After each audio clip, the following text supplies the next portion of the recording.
सभी राष्ट्रवादियों को मेरा नमस्कार। आज मैं आपके सामने फिर पेश हूँ। एक नई न्यूज़ तो नहीं है, कल परसों 2-3 दिन पुरानी है। वो है ऑल आइज़ ऑन रईसी। ये ऑल आइज़ ऑन रईसी कहाँ से आया निकल कर? कुछ दिन पहले इज़राइल ने, जो पैलेस्टाइन में है एक जगह राफा, वहाँ पर अटैक किया था। राफा पैलेस्टाइन के साउथ में है और इज़राइल के वेस्ट साइड में है और इजिप्ट के नॉर्थ साइड में है। एक ट्रायंगुलर बॉर्डर टाइप सिटी है, 3 तरफ से इसकी ये डायमेंशन है। तो वहाँ पर जब इज़राइल ने अटैक किया तो जो जितने भी वर्ल्ड के इंटेलेक्चुअल्स लोग हैं, जिन्हें बहुत हमदर्दी है टेररिस्ट लोगों से, आतंकवादियों से, हमास से, उन लोगों ने एक हैशटैग ट्रेंड करवाया जिसका नाम था ऑल आइज़ ऑन राफा। और उस हैशटैग में हमारे इंडिया के भी जो बहुत सारे शुभ चिंतक हैं हमास के, या जो बहुत ज़्यादा लिबरल अपने आप को कहते हैं, उन लोगों ने, इंक्लूडिंग बॉलीवुड, उन लोगों ने भी इसके ऊपर all eyes on Rafah hashtag करके पोस्ट किया। उस बॉलीवुड के जो सेलिब्रिटीज़ थे उनमें माधुरी दीक्षित थी, धवन जी थे, बेटे उनके सुपुत्र वरुण धवन, और आलिया भट्ट थी, और भी कई लोग थे। तो इन सब लोगों ने ये ट्रेंड करवाया और इन लोगों को इज़राइल का, जहाँ पर इन लोगों को जाना नहीं है, इन्हें पैलेस्टाइन में रहना नहीं है, राफा में इनको घर नहीं खरीदना, उसके बावजूद भी इन्हें राफा की इतनी चिंता थी कि इन लोगों ने राफा को, ऑल आइज़ ऑन राफा को हैशटैग लगा के इतना ट्रेंड करवाया है कि वो ट्रेंडिंग न्यूज़ में छा गया। लेकिन अभी एक और न्यूज़ आई, जिस दिन मोदी गवर्नमेंट 3.0 शपथ ले रही थी, 6-6:15 बजे करीब, एक जम्मू के रईसी में पिलग्रिम से भरी हुई बस जो कटरा से जा रही थी शिवखोड़ी, और उसको आतंकवादियों ने एम्बुश किया। एम्बुश मतलब पहले से वो इंतज़ार कर रहे थे, छुप के बैठे हुए थे पहाड़ियों पे, झाड़ियों में, और जैसी बस आई उन्होंने अंधाधुंध गोली चलाना शुरू कर दी। और उस अंधाधुंध गोली में 9 लोग मारे गए, जिसमें एक 9 साल का छोटा बच्चा भी शामिल है। कई तो परिवार विद फैमिली थे, वो पूरा की पूरा परिवार ख़त्म हो गया। उस दिन से ट्रेंड चलाने की कोशिश की गई कई यूट्यूबर्स द्वारा, कई लोगों द्वारा, ऑल आइज़ ऑन रईसी। लेकिन अभी तक बॉलीवुड के किसी थिंकर ने, लिबरल ने ये अभी तक नहीं ट्रेंड चलाया है। जो ये माधुरी दीक्षित वगैरह हैं, इन्हें पैलेस्टाइन का दुख दर्द समझ में आता है, लेकिन जो पाकिस्तान इंडिया में टेररिज्म फैलाता है, अपनी आतंकवादी गतिविधियाँ चलाता है, उसके ऊपर इन्हें कोई कंसर्न नहीं है। तो मेरा मकसद ये है कहने का कि जो जहाँ पर आपको जाना नहीं है, कुछ रहना नहीं है, लेना देना नहीं है, घूमने भी नहीं जाना राफा में, वहाँ की आपको इतनी चिंता। और जो जम्मू कश्मीर है, इतना सुंदर है, हमारे देश का हिस्सा है, कटरा में वैष्णो देवी श्राइन है, लोग बाग, लाखों लोग हर साल जाते हैं वहाँ पर दर्शन करने, आपको वहाँ की चिंता नहीं है, क्योंकि उसमें हिंदू लोग थे ना, बस में हिंदू लोग मारे गए। हिंदू लोग तो मर जाएं, कुछ बात नहीं है, कोई नई बात नहीं है, मरते रहे हैं। जब मुग़ल आए थे तभी भी मरे, लेकिन वो कोई फ़र्क नहीं पड़ता। वो लिबरल वाली उस डेमोक्रेसी में नहीं आते कि वो जो फ्रीडम ऑफ स्पीच है वो राफा के लिए होती है, बाकी लोगों के लिए नहीं होती कि पाकिस्तान ऐसा क्यों कर रहा है। All eyes on Pakistan, all eyes on Kashmir, all eyes on Rafah, ये ट्रेंड नहीं चलता। Sorry, all eyes on Raisi, ये ट्रेंड नहीं चलता, बस राफा का चलता है। राफा क्यों?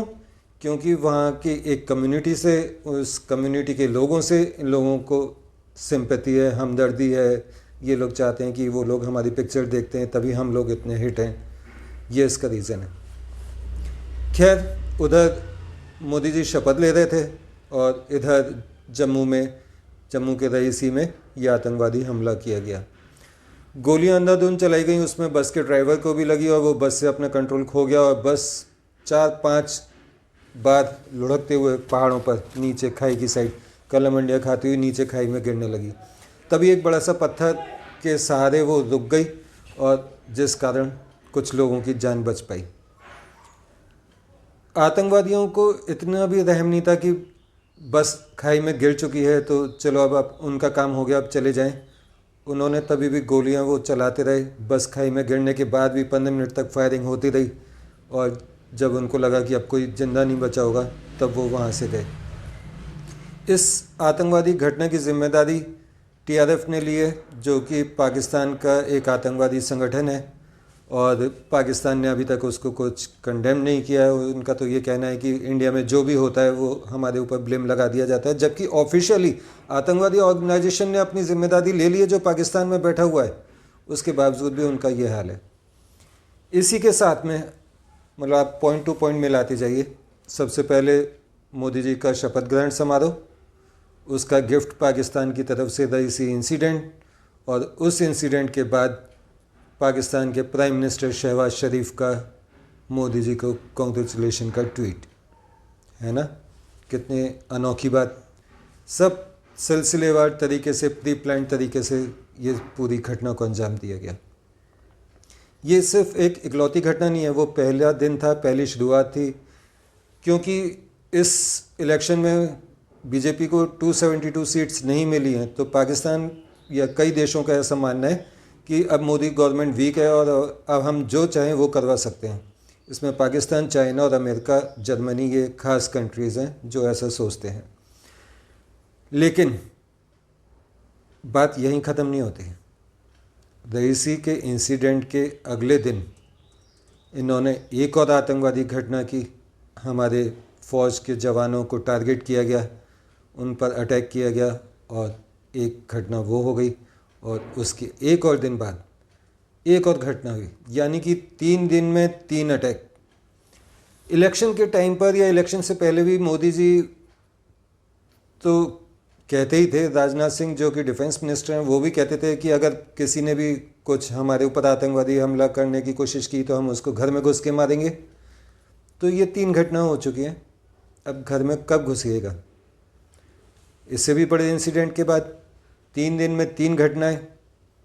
आप घर में घुस के एक टेररिस्ट कैंप को आप निशाना बनाया था जब पहले सर्जिकल स्ट्राइक हुई थी, एयर स्ट्राइक हुई थी। अब ये सब काम करने का वक्त नहीं है। अब इनकी जड़ पर वार करने का टाइम है, जड़ पर हमला करने का टाइम है, इनकी जड़ उखाड़ने का टाइम है। तो मेरी राजनाथ सिंह जी से अपील है, जो आपका कमिटमेंट था कि घर में घुस के मारेंगे, तो इस बार बड़ा मारिए। बड़ा मारिए मतलब इनको जड़ से ख़त्म कीजिए। जो इनके हेड ऑफिसेज हैं, जो इनके हेड हैं, उनको ख़त्म कीजिए। जब तक हेड ख़त्म नहीं होंगे इनको कोई फ़र्क नहीं पड़ता। वैसे भी इन आतंकवादी ऑर्गेनाइजेशन का कहना है कि अगर हमारे 10 आतंकवादी मरते हैं और हम 10 के बदले 1 भारतीय फ़ौजी मारते हैं तो हमारा हिसाब बराबर।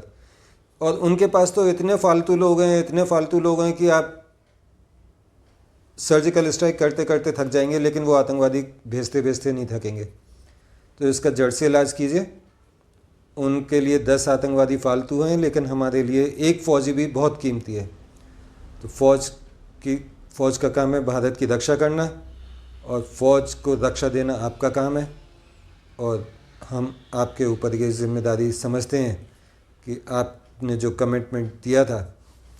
सलमान खान का शायद एक डायलॉग था ना, जब मैं अब कोई कमिटमेंट कर देता हूँ तो फिर मैं किसी की भी नहीं सुनता। बस उसी कमिटमेंट को आप पकड़ लीजिए, अपने डायलॉग को, और करके दिखाइए जो आप कर सकते हैं। जय हिंद, जय भारत। अगले वीडियो में फिर मुलाकात होगी, तब तक के लिए आज्ञा दीजिए। नमस्कार।